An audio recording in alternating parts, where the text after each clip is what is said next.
آپ کو بتانا ہم نے یہ کہ حکومت اور تحریک انصاف کے درمیان آخرکار پہلی بیٹھک ہو گئی ہے۔ دونوں جانب سے مذاکرات کا سلسلہ آگے بڑھانے کے عزم کا بھرپور اظہار کیا جا رہا ہے، لیکن دونوں جانب سے اعتماد کا فقدان بھی کہیں نہ کہیں چھلکتا نظر آ رہا ہے۔ بہت سی باتیں بھی گردش کر رہی ہیں کہ علی امین گنڈا پور، عمر ایوب، سلمان اکرم راجہ، حامد خان مذاکرات کے حق میں نہیں ہیں، کل تھے بھی نہیں وہ، اور مختلف ہر ایک کی الگ وجہ بتائی گئی تھی۔ کوئی کیس میں تھا، کوئی میٹنگ میں تھا، کوئی ڈھاکہ میں تھا۔ یہ وجہ رہی ہے کہ وہ مذاکرات میں شریک نہیں ہوئے۔ Chairman P T I barrister Gohar نے اس تاثر کی تردید کی اور کمیٹی ارکان کی غیر حاضری کی وجہ مصروفیات کو قرار دیا۔ بہرحال کل اتنا ضرور ہوا ہے کہ پی ٹی آئی نے اپنے مطالبات کا ابتدائی خاکہ حکومتی نمائندوں کے سامنے رکھ دیا ہے، جسے بعد میں اسد کیسر نے بھی میڈیا سے شیئر کیا ہے۔ آپ نے تو رپورٹ کر دیا، ہماری میٹنگ ہو گئی ہے۔ اس پہ ہم نے اپنا نقطہ نظر اس طریقے سے رکھا کہ جو ہمارا موقف ہے کہ ہماری جتنے قیدی ہیں انکلوڈنگ عمران خان اور جو ہمارے ورکرز ہیں ان کی رہائی، اور جوڈیشل کمیشن کے حوالے سے جو ہمارا مطالبہ ہے کہ سپریم کورٹ کی سینئر ترین جج کی جوڈیشل کمیشن بنایا جائے، اور 2 تاریخ کو جو ہماری میٹنگ ہے اس میں ہم پورا اپنا جو بھی ڈیمانڈز ہے جو بھی ہے اس میں رکھیں گے۔ ہم نے یہ بھی مطالبہ کیا ہے کہ عمران خان کے ساتھ جو ہے نا ہمارا رابطہ استوار کیا جائے، ان کے ساتھ ہماری میٹنگ ہو تاکہ جو بھی ہو، کیونکہ وہ ہمارا لیڈر ہے، انہی کی انسٹرکشن پہ ہم آگے بڑھیں گے۔ تو حکومت نے یہ مطالبہ مان لیا ہے کہ ہم آپ کو ملاقات ارینج کرتے ہیں۔ اچھا، اب بات میں سب سے بڑی پیش رفت یہ ہوئی ہے کہ پی ٹی آئی رہنما کے عمران خان سے ملاقات کا مطالبہ جو ہے وہ حکومت نے مان لیا، so that is one thing. دوسرا یہ ہے کہ ایاز صادق کا بھی اس بات پر زور رہا ہے کہ اس عمل کو مثبت انداز میں دیکھا جائے، دیٹس another good thing۔ اور اس سارے عمل میں سینیٹر عرفان صدیقی نے کیا کہا ہے، یہ ذرا سن لیتے ہیں پہلے۔ آج پارلیمنٹ ہاؤس میں حکومتی اتحادی کمیٹی اور پی ٹی آئی اتحادی کمیٹی کے درمیان مذاکرات کی پہلی باضابطہ نشست ہوئی۔ دونوں مذاکراتی کمیٹیوں نے خیر سگالی کا اظہار کرتے ہوئے آج کے اجلاس کو نہایت مثبت پیش رفت قرار دیا۔ انہوں نے توقع ظاہر کی کہ پارلیمنٹ مسائل حل کرنے کا اہم فورم ہے اور مذاکراتی عمل کو جاری رہنا چاہیے۔ طے پایا کہ اگلی میٹنگ میں اپوزیشن کمیٹی تحریری طور پر اپنے مطالبات اور شرائط کار پیش کرے گی تاکہ اس دستاویز کی روشنی میں بات چیت کو آگے بڑھایا جا سکے۔ کچھ ماضی کی باتیں ہوئیں، کچھ حال کی باتیں ہوئیں اور کچھ مستقبل کی باتیں ہوئیں۔ ماحول بہت اچھا تھا، اس میں سیاسی بہتری بھی آئے گی، جمہوریت بھی مستحکم ہوگی، پاکستان کو جو چیلنجز درپیش ہیں اس میں بھی بہتری آنے کا امکان ہے۔ جتنی کم سے کم سپیکولیشن ہو اس کے اوپر، جتنے کم سے کم کامنٹس کیے جائیں جب تک یہ چیزیں کنکلوڈ نہیں ہوتا، وہ بہتر رہے گا۔ اور آپ سے بھی گزارش ہے کہ اس کو ایک پازیٹیو پرائے میں آپ بھی دیکھیے گا، نیگیٹیوٹی کی طرف سے نہ دیکھیے گا۔ اچھا، بعض لوگ پھر پوری امید نہیں ہے پاکستان تحریک انصاف کے، اور وہ کہہ رہے ہیں کہ انہیں بہت توقعات نہیں ہیں۔ شیخ وقاص نے تو وہ جو فیصلہ آنا تھا اس کے ڈیلے کو بھی بدنیتی سے جوڑا ہے، اور بھی کچھ کہنا ہے، سنیے ذرا کیا کہا گیا۔ ایک ایسا کیس جو بڑا کیس ہے، جس کیس کے پلے ہی کچھ نہیں ہے، وہ فیصلہ لکھنا بڑا اوکھا کام ہوتا ہے، اور مجھے اندازہ ہے کہ فیصلے ہو بھی جاتے ہیں، مگر میں یہ سمجھتا ہوں کہ شاید یہ اس بات سے ڈرتے ہیں کہ اس قسم کا کوئی بھی فیصلہ جو آئے گا وہ ہائر کورٹس میں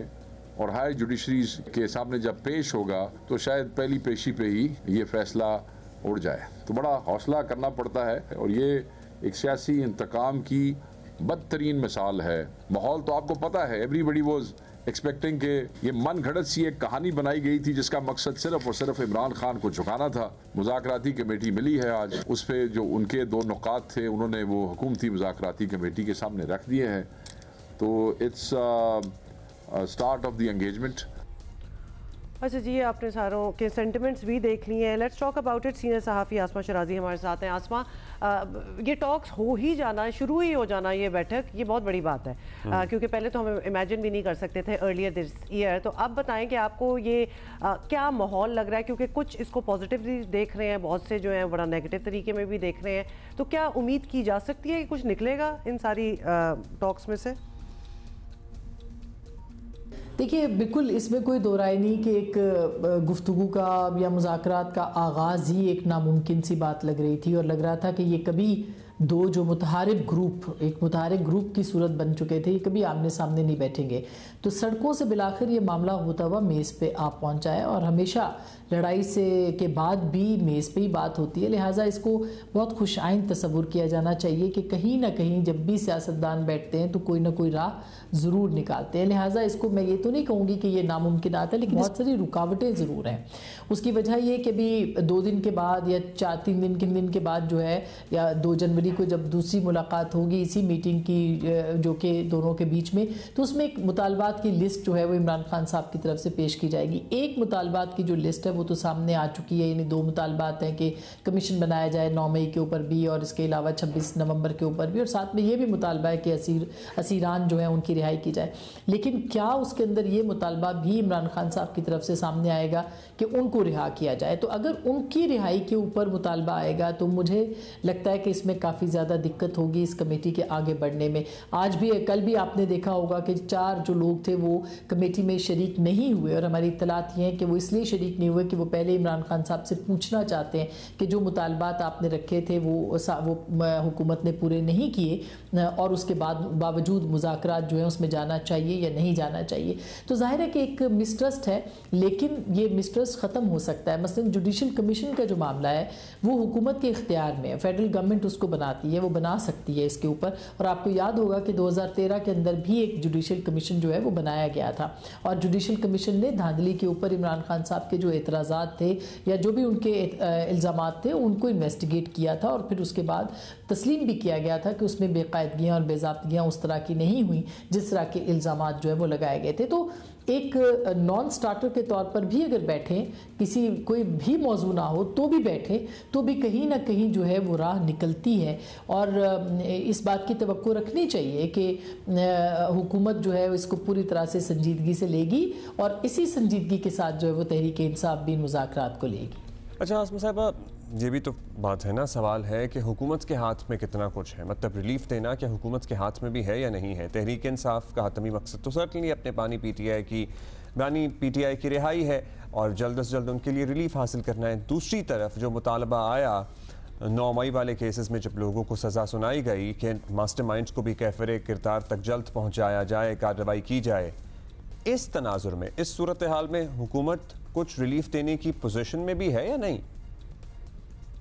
دیکھیے حکومت کی طرف سے ریلیف جو دینا ہے وہ اس حد تک ممکن ہے کہ وہ جوڈیشل کمیشن بنا دے، یا اس حد تک ممکن ہے کہ بہت سارے جو بے گناہ یا بے قصور لوگ 9 مئی کے الزام میں، 26 نومبر کے الزام میں اندر بند ہیں ان کو رہا کروا دیا جائے. وہ بعد میں اپنے جو کیسز ہیں وہ بے شک لڑتے رہے، لیکن ان کو رہائی ملے یا ان کی ضمانتیں جو ہے وہ ہو جائے. یہ بھی عدالتوں کے معاملات ہیں خیر، لیکن اس حد تک حکومت شاید آگے جا سکتی ہے. لیکن یہ کہ عمران خان صاحب کی رہائی، مجھے نہیں لگتا کہ حکومت کے اختیار میں یہ بات ہے. لیکن ایک اور اس کا ایک سبب جو ہے وہ ہو سکتا ہے کہ پاکستان تحریک انصاف کی طرف سے یہ مطالبہ بہت شد و مت کے ساتھ آئے کہ ان کو رہا کیا جائے، اور اگر وہ رہائی کا مطالبہ نہیں کرتے تو اس کے بعد ان کو کم از کم بندی گالہ میں رہنے کی اجازت جو ہے وہ حاصل کرنے کا مطالبہ سامنے آ جائے. لیکن یہ سب کچھ جو ہے وہ مقتدرہ کے ہاتھ میں، یا جسے کہنا چاہیے اسٹیبلشمنٹ کے ہاتھ میں، کیونکہ 9 مئی کا معاملہ اسٹیبلشمنٹ اور عمران خان صاحب کا معاملہ ہے. اور اس معاملے کے اندر جو 25 ملزمان کو سزا ہوئی ہے اس کے اندر بھی یہ کہنا کہ آئندہ جو ہے جب تک کہ ماسٹر مائنڈ کو یا جو اصل کردار ہیں ان کو بے نقاب نہیں کیا جاتا یا ان کو انصاف کے کٹہرے میں نہیں لایا جاتا، یہ پروسیس مکمل نہیں ہوگا. اس کا مطلب یہ ہے کہ منصوبہ ساز اور جو ماسٹر مائنڈ ہیں ان کے خلاف، اور یہ پہلی بار نہیں بلکہ ہر بار اس طرح کے جو اعلامیے ہیں ان کے اندر، یا پریس ریلیز ہیں یا جو اناؤنسمنٹس ہیں ان کے اندر یہ بات ہوتی رہی ہے اور بار بار دہرائی جاتی ہے. اس کا مطلب یہ ہے کہ یہ معاملہ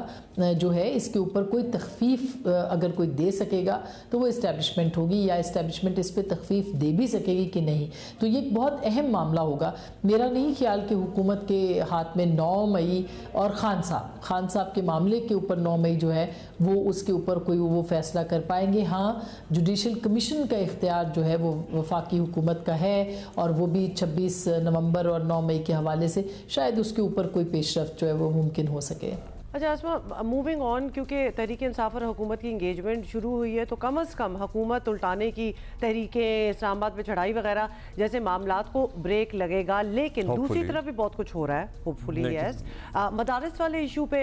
مولانا کا موڈ جو ہے وہ آپ لوگوں کے سامنے ہی ہے، اور انٹرنیٹ معاملات پر بلاول کے تانے بھی آبویسلی وہ روز ہی کچھ نہ کچھ کہہ رہے ہوتے ہیں، تو کیا حکومت کے لیے کچھ نئے چیلنجز کھڑے ہونے والے آپ دیکھ رہی ہیں ایسا کچھ ہوتا ہوا؟ میرا نہیں خیال کہ حکومت کے لیے کوئی چیلنجز کھڑے ہونے والے ہیں۔ حکومت کے لیے سب سے بڑا چیلنج تحریک انصاف کا ہی ہے، اور پیپلز پارٹی کے شکوے بالکل اپنی جگہ پہ ہیں اور بہت اہم بھی ہیں، اور حکومت نے ان کو ایڈریس کرنا شروع کیا ہے۔ پرائم منسٹر کی اور پریزیڈنٹ کی جو کل میٹنگ ہوئی ہے اس کے اندر پنجاب کے حوالے سے خاص کر کے جو کنسرنز ہیں اس کے اوپر بات ہوئی ہے، اور میں خیال ہے پنجاب کی کمیٹیاں جو ہیں وہ اس پہ بیٹھ کے کسی نہ کسی چیز پہ آگے بڑھ سکتی ہیں۔ جہاں تک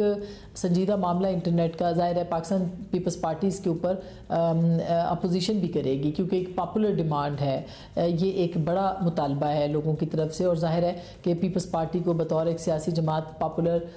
جو پولیٹکس ہے وہ بھی کرنی ہے، اور یہ بالکل جینون مطالبہ بھی ہے عوام کا کہ انٹرنیٹ کی رفتار سلو ہے، اور پھر جو ڈیجیٹل نیشن کے نام پہ بل لایا جا رہا ہے اس کے اوپر بھی کنسرنز اپنی جگہ پہ بہت اہم ہیں، اور شاید انہی معاملات کے اوپر حکومت کو بھی اپنے اتحادیوں کو ساتھ لے کے چلنا ہوگا، کیونکہ یہ جو لیجسلیشن ہے یہ ان کے بغیر ممکن نہیں ہے، پاکستان پیپلز پارٹی کے بغیر کہ یہ منظور ہو سکے۔ تو ایک تو یہ معاملہ ہے، دوسری طرف مولانا کا مسئلہ ہے، تو مولانا کے لیے مجھے نہیں لگتا کہ وہ بھی معاملہ جو ہے وہ طے ہو سکتا ہے اور ہوگا،